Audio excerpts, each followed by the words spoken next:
Aujourd'hui, les selfies peuvent être pris quasi instantanément. Ils ont souvent pour but de témoigner de soi à un moment précis, sans forcément de parti pris artistique. Les ancêtres du selfie, les autoportraits des peintres, nécessitaient, quant à eux, beaucoup de temps de fabrication, et étaient, pour leurs auteurs, une occasion exceptionnelle d'exploration artistique, une lumière, des couleurs, une expression de visage. Ces autoportraits, souvent graves, nous renvoient à l'introspection qu'opéraient ces artistes avant d'offrir leur visage au monde. Les auteurs de selfies sont-ils dans une démarche comparable aujourd'hui, ou pratiquent-ils au contraire une extrospection en postant leur visage sur les réseaux sociaux? Avec ses autoportraits, Van Gogh exprimait ouvertement son malaise et son tourment intérieur. Les auteurs de selfies sont-ils, comme le peintre, animés de doutes existentiels? Cherchent-ils, eux par contre, à les cacher en se photographiant et en se montrant indéfiniment? L'autoportrait est une pratique ancienne. En effet, la première photo représentant un être humain date de 1839 et était déjà considérée comme un autoportrait. 80 ans plus tard, en 1920, les employés d'un studio de photographie new-yorkais prenaient le premier autoportrait de groupe, qui ressemble beaucoup dans son dispositif à nos selfies actuels. Ensuite, artistes et photographes célèbres se sont tirés le portrait, mais avec bien sûr une force de frappe en termes de diffusion bien moins rapide et importante que celle qu'offrent les réseaux sociaux actuels. La pratique de l'autoportrait se serait répandue avec l'apparition des appareils photo de la marque Brownie, et les sujets posent face à un miroir. La grande-duchesse Anastasia Nikolaïevna, âgée de 13 ans, s'est prise en photo dans un miroir en 1914 à l'aide de cet appareil. Elle a fait imprimer son autoportrait et l'a envoyé à un ami. Et puis, il y a cette scène dans Thelma et Louise de Ridley Scott. Juste avant leur départ en excursion, elles partagent une pratique que personne n'appelle encore selfie. Ce qui frappe est la rapidité et le naturel avec lesquels les deux femmes se prêtent à l'exercice. Il n'y a aucune hésitation de la part de Louise, interprétée par Susan Sarandon, qui se saisit du Polaroid, et ce bref intermède de quelques secondes semble indiquer que le geste de l'autophotographie en situation est déjà routinier. Avec l'apparition des téléphones, la pratique du selfie s'est répandue à grande vitesse. Utilisée par les célébrités du showbiz et de la politique pour populariser encore un peu plus leur image et se montrer proches et familiers du commun des mortels, jusqu'à des situations jusque-là inédites permettant alors aux personnes lambda d'être en quelque sorte au même niveau que leurs stars ou leurs idoles.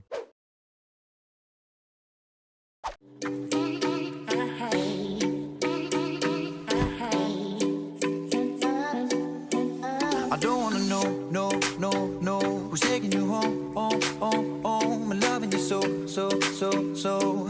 The way I used to love you, no, I don't wanna know, no, no, no, who's taking you home, home, home, home, and loving you so, so, so, so. The way I used to love you, oh, I don't wanna know.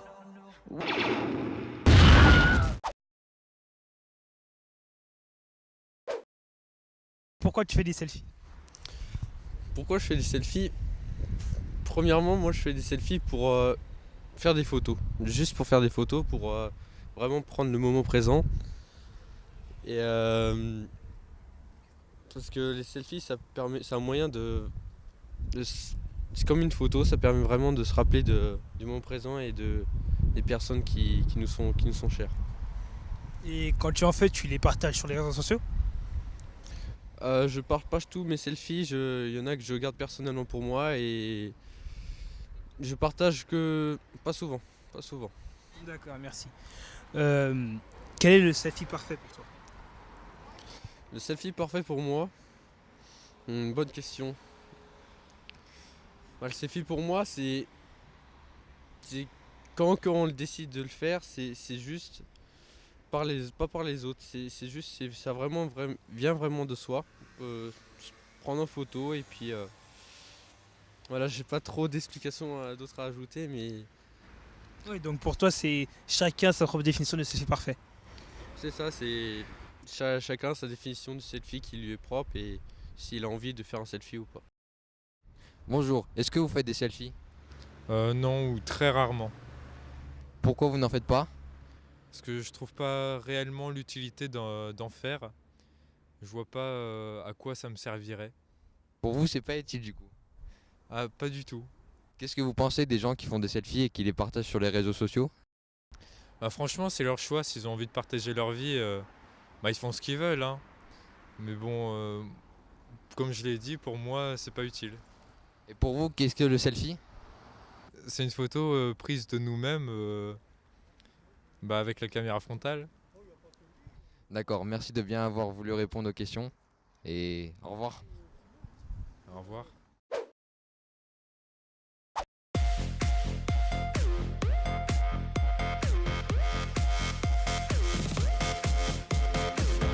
When Jason was at the table, I kept on seeing him look at me while he's with that other girl. Do you think he was just doing that to make me jealous? Because he was totally texting me all night last night, and I don't know if it's a booty call or not. So, what do you think? Did you think that girl was pretty? How did that girl even get in here? Do you see her? She's so short, and that dress is so tacky. Who wears cheetah? It's not even summer. Why does the DJ keep on playing Summertime Sadness? After you're done in the bathroom, can we go smoke a cigarette? I really need one. But first, let me take a selfie.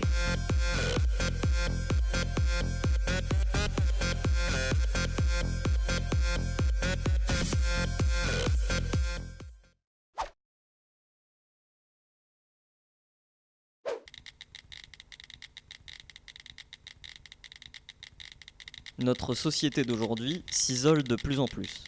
L'exhibitionnisme et le narcissisme y sont omniprésents à travers le selfie. Paradoxalement, on retrouve une volonté, un besoin grandissant de communiquer avec les autres. Mais ce n'est finalement qu'une illusion. On a l'impression d'être avec les autres alors que l'on est à côté d'eux. Le téléphone devient une extension de nous-mêmes, comme le doudou de l'enfant qui apaise l'angoisse de la séparation.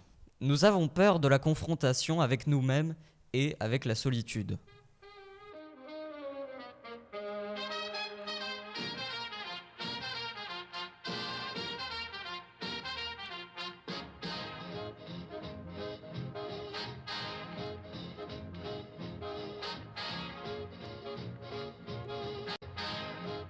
On est en train de faire bouger la frontière de l'intimité sans vraiment s'en rendre compte.